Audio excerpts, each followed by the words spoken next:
1 in 4 babies in the United States is born with a congenital heart defect.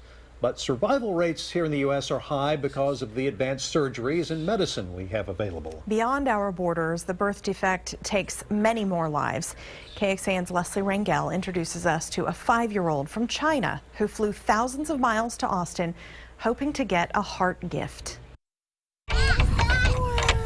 Looking at this toddler, you'd never know she just had major heart surgery. When she got here, we found out that a number of her vessels bringing blood back from the lungs were returning to the wrong part of her heart. Yuzha, who lives in China, has a congenital heart defect. Eventually, this would have caused her death. Something that's often seen in China, but thanks to the Austin nonprofit Heart Gift, they were able to fly her to Austin to receive a free surgery at Dell Children's Hospital.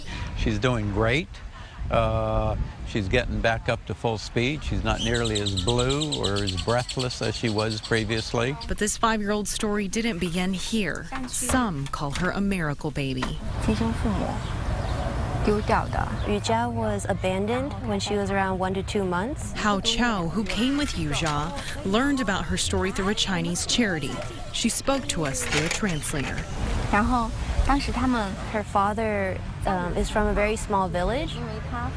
He doesn't have a lot of education, so when he faced with the prospect of letting Yuzha come to the USA to do free surgery here, he was very hesitant and a bit afraid. Hao Chow herself was hesitant. She had only seen the toddler 3 times, and she has children of her own. She says after telling her 8-year-old son about Yuzha, her mind was made up. If mom doesn't go, this little girl won't be able to have another shot at life.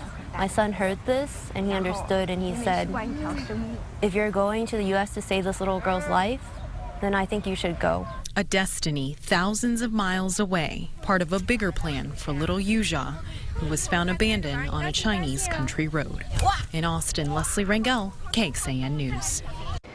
Yuzha was selected for heart surgery at a hospital in China, but doctors there said her case was too risky and complicated. Another hospital in a nearby city also offered to do it, but the family would have had to pay around $45,000. The organization that made the transplant possible was founded in Austin. Since 2000, Heart Gift has helped more than 300 children with congenital heart disease from 34 different countries. All of the doctors and medical partners involved donate all of their time. Last year, that equaled $8 million of in-kind contributions. A typical child who is brought to the United States stays for 4 to 5 weeks. All of their housing, meals, translators, and entertainment are handled by volunteers.